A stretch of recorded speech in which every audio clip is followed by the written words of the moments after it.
जय हिंद बच्चों। आज के वीडियो में हम लोग इलेक्ट्रोस्टैटिक का एक बहुत ही important topic torque on an electric dipole का स्टडी करेंगे, जो कि बोर्ड एग्जाम के पॉइंट ऑफ व्यू से बहुत इंपॉर्टेंट है। या तो डेरिवेशन आएगा या इस पर कोई न्यूमेरिकल आएगा। आइए देखते हैं।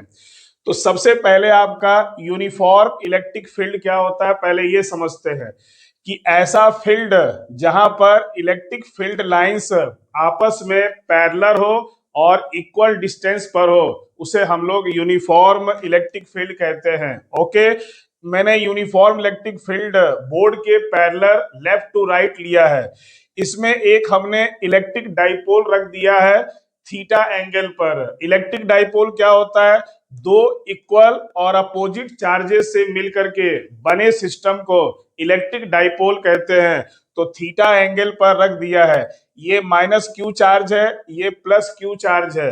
माइनस क्यू चार्ज पर इलेक्ट्रिक फोर्स जो है वो इलेक्ट्रिक फील्ड के अपोजिट वर्क करता है। क्लियर?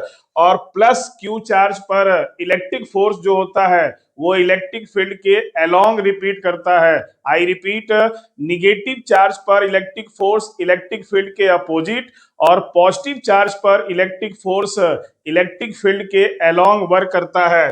तो पॉजिटिव चार्ज पर इलेक्ट्रिक फोर्स को मैंने F1 मान लिया और निगेटिव चार्ज पर इलेक्ट्रिक फोर्स को मैंने F2 मान लिया। क्लियर? और आपको फिगर से दिख रहा है कि F1 vector and F2 vector magnitude में इक्वल है, पहला चीज। दूसरा पैरेलल है, तीसरा अपोजिट है। तो जब दो फोर्स आपस में इक्वल हो, मैग्नीट्यूड में पैरेलल हो और अपोजिट हो, तो ये दोनों मिल करके एक कपल बनाते हैं जिसे हिंदी में बल युग्म कहते हैं आपका।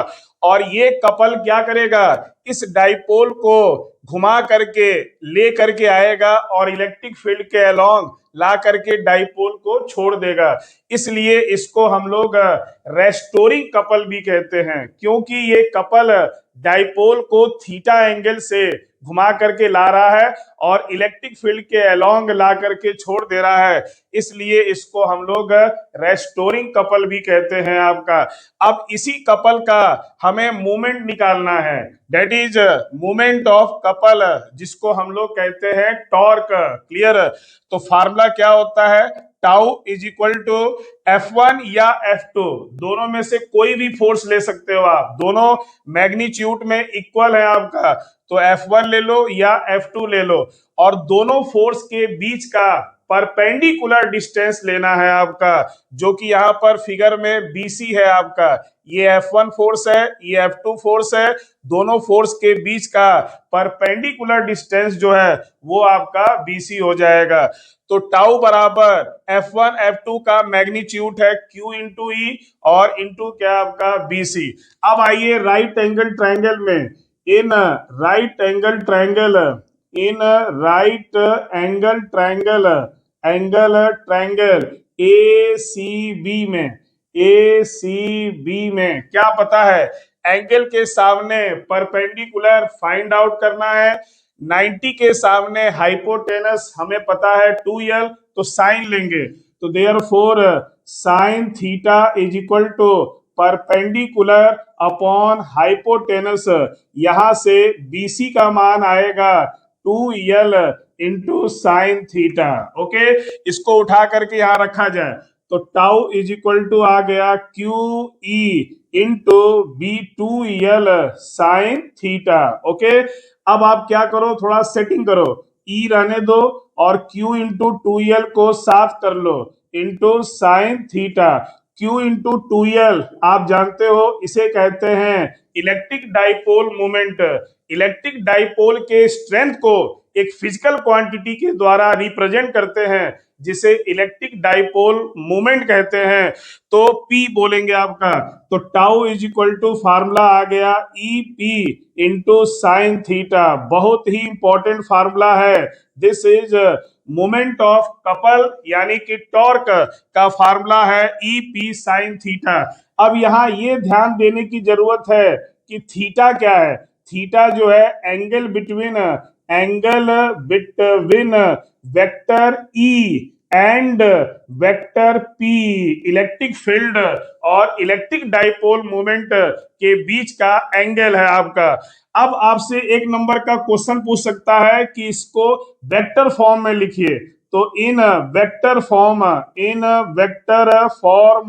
में लिखेंगे तो टाउ बराबर आएगा वेक्टर पी क्रॉस वेक्टर ई आपका। क्लियर?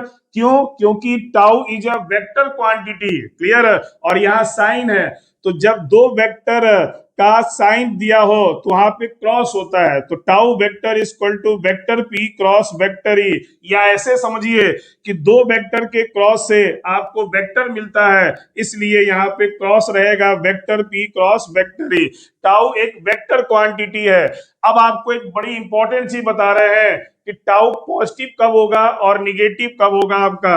अगर हमारा डाइपोल क्लॉकवाइज घूम रहा है, अगर हमारा डाइपोल क्लॉकवाइज घूम रहा है, तो टाउ जो है वो आपका पॉजिटिव होगा। टाउ जो है पॉजिटिव होगा और डायरेक्शन परपेंडिकुलर परपेंडिकुलर इनवर्ड्स होगा। कैसे मालूम करेंगे? राइट हैंड थंब रूल से पता करेंगे। अपने चारों फिंगर को क्रॉस के डायरेक्शन में मोड़िए, vector P cross vector E. जिधर अंगूठा जा रहा है वो होगा डायरेक्शन टाउ का। और अगर आपका electric dipole anti clockwise motion कर रहा है, एंटी क्लॉक वाइज मोशन कर रहा है, तो टाउ जो है निगेटिव होगा और डायरेक्शन जो होगा परपेंडिकुलर आउटवर्ड्स होगा आपका, यानी बाहर की तरफ होगा। और अगर क्लॉकवाइज है तो टाउ जो है परपेंडिकुलर इनवर्ड्स होगा। ओके, थैंक यू, जय हिंद।